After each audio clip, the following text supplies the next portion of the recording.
O gimti man lėmė sausį, pačiojo pradžioj, kai skverbės tamsa begalinė šarkšnų į krūtinę. Saulė, sugrįžki, šaukiu išsigandus, kad ji nepranyktų visiškai visatos ūkuos. Šildaus prieš sniegį laukurą, šermukšnė aplipusi uogų maitriom, bučiuoju gėles ant sušalusios upės kliautų. Veltui, sušildyti lūpomis jas bandau. Vien juoda ir balta, mani ir vakarį prieblandoj, juodvarniai ir pūga.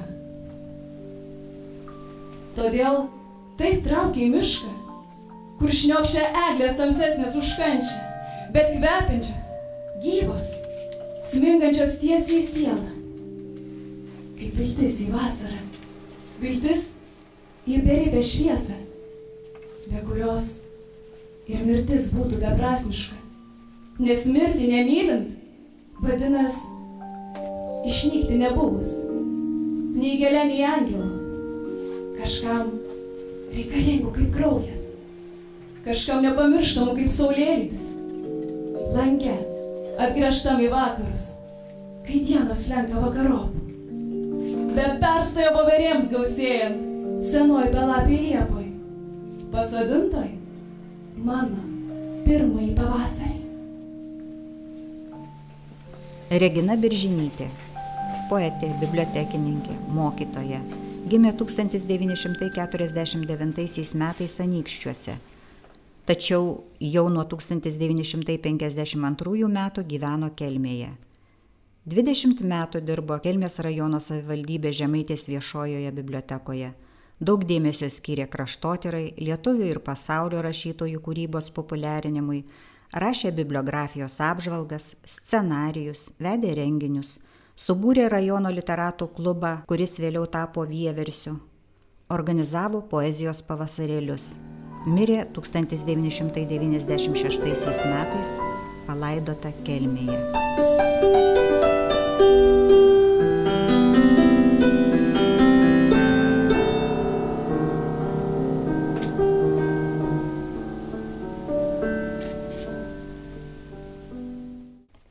Kelmės rajono savivaldybė Žemaitės viešoji biblioteka įgyvendina 2 projektus, kurie skirti poetei Reginai Biržinytei atminti bei jos kūrybai viešinti.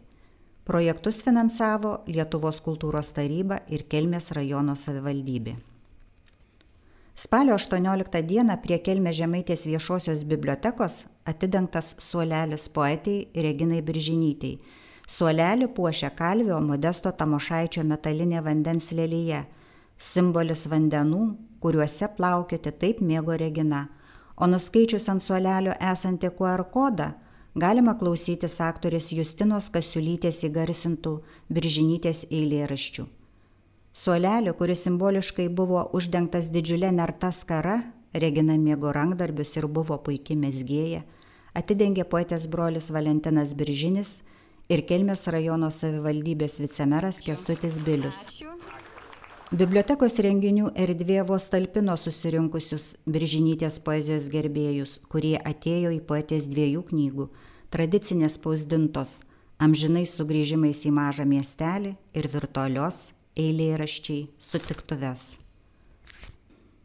Vakaro metu Reginos Biržinytės eilėraščius skaitė Kelmės mažojo teatro aktorė Justina Kasiulytė, poezijos mylėtojos Valerija Puišienė, Janina Skeberdienė, bibliotekininkė Danguolė Garnienė, grojo pianistas Arijus Ivaškevičius.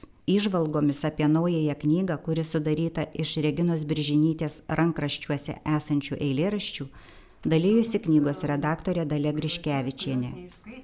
Virtualią poezijos knygą, kurioje Biržinytės eilėraščius galima ir skaityti, ir klausyti, ir net matyti, nes knyga iliustruota ir piešiniais, ir nuotraukomis, ir vaizdo vizualizacijomis, pristatė jos kūrėjas bibliotekos darbuotojas Rolandas Kančauskas.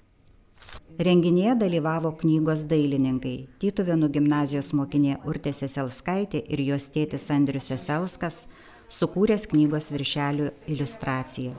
Keletą piešinių virtualiai knygai parengusi kelmiškė gimnazistė Goda Rukšytė. Renginio metu veikė Aušros Aponkienės fotografijų paroda Eilėraščio žavesys, kurią inspiravo Reginos Biržinytės eilėraščių tematika.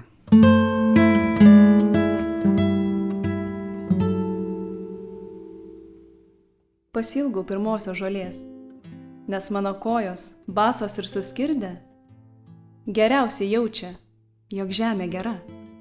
Ta žemė, kur žydi mėlynos pievų gėlės, bliškaus mėnulio sesės. Ir niekur iš čia mane išeit, net jeigu apšauks mane ragana ir akmenim užmėtys. Čia miršta mano medžiai ir gimsta bejėgiai paukščiukai. Čia teka upės krauju ir pienu. Čia buvau laiminga, nežinodama, kas yra laimė. Čia aš pavirsiu žeme ir mylėsiu jūs, kurie dar tik gimsite po 100 ar po 1 000 000 metų.